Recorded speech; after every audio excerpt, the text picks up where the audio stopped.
Hello, everybody, and welcome back to another book review. Today, we're going to be talking about, it's right over there, Me and Earl and the Dying Girl. And I would hold up the copy that I'm holding right here, but, you know,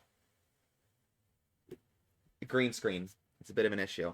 Okay, future Tommy here. I forgot something very important. Before we go any further with the book review, I have to mention that this book was recommended to me from a coworker, Katie, my coworker Katie, who doesn't work at where the Barnes and Noble I work at anymore, but it was recommended to me by her, so I just want to say thank you.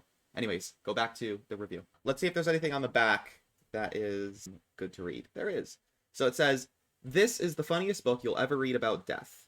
It is a universally acknowledged truth that high school sucks, but on the first day of his senior year, Greg Gaines thinks he's figured it out. The answer to the basic existential question, how is it possible to exist in a place that sucks so bad? His strategy, remain at the periphery at all times, keep an insanely low profile, make mediocre films with the one person who is even sort of his friend, Earl. This plan has worked for exactly 8 hours, then Greg's mom forces him to become friends with a girl who has cancer.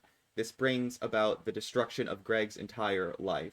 Which is kind of a very funny description of the book. So, yeah, the book itself is about Greg, the main character, his friend Earl, and a girl named Rachel, who is dying of cancer. The whole book takes place over the course of Greg, the main character's senior year of high school. It starts on the first day of school, and basically, no, it doesn't go all the way to the end of his senior year, I don't think. But it takes place throughout his senior year at high school. He's kind of like just the kind of person who keeps a low profile. He's kind of acquainted with everybody, but he doesn't like stick to one friend group because he doesn't want to get grouped in with like the nerds, the theater kids, the whatever. So he kind of just knows everybody and like can talk to everybody, but he doesn't really have like a go-to friend. Earl is his best friend, I guess, in air quotes you could say. They've known each other like since they were kids, but they're it's more just like they are survival buddies. Like they survive together, but they're not really. They just kind of deal with each other. Something interesting about this book in particular is that it's sort of like, if you're familiar with the game Stanley Parable, it's kind of like that, where it's obviously a story, but it's also constantly referencing the fact that it is a story, or like the fact that it's written down. So the book is actually written from the perspective of Greg. So as an example of this, even though the book is by the author Jesse Andrews, when you first open up the book, the first thing you'll find is a page that says, "A note from Greg Gaines, the author of this book."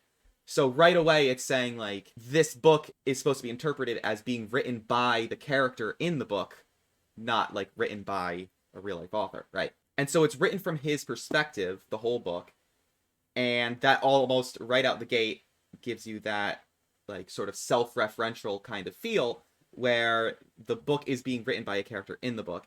And then it continues because, obviously, since the character is writing all this, it's almost written like it's supposed to be his autobiography, in a way. So he's constantly talking about, like, things from his past, and then being like, oh, this is dumb, I shouldn't have brought this up, but I already wrote it down, so whatever, right?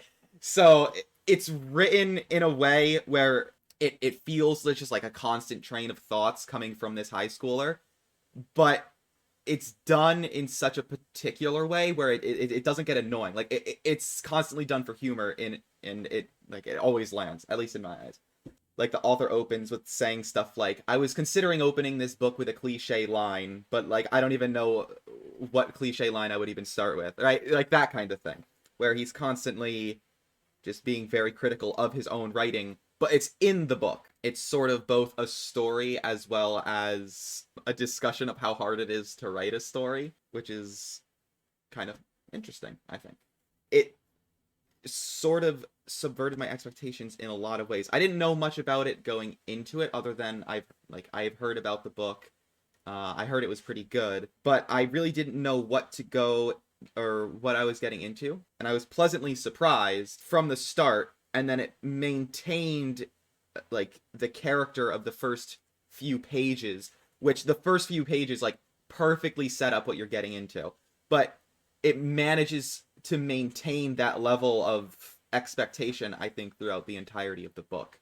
It also does a good job of the book being about Greg's experience with this girl dying of cancer. He's constantly, if you think about, writing about a previous event that happened that like really impacted you and like made you really sad when it happened. So throughout the whole book, as he's writing about like the events leading up to her death, is constantly sort of diminishing like how much it meant to him and all this other stuff, and trying to like hold back on the emotions and like pretend it's not that big of a deal. So there's sort of this hold off of emotion throughout 90% of the book. It's like almost a denial of emotion throughout 90% of the book. Not in a way that is like annoying or makes the book more boring or anything like that. But what it does do is make the last 10% of the book like really, really impactful. And that's all I'm going to say about that. But I thought the way emotion was managed in the book was like really clever, and then also really rewarding for like the very end of the book, in a sad way, not like rewarding like awesome. Typically I try to give like one critique about each book, just so like it's fair, right? So here's all the good stuff about the book, but here's some things that maybe weren't so great. I try to do that for every book, but for this one, I don't really know if I can think of anything in particular.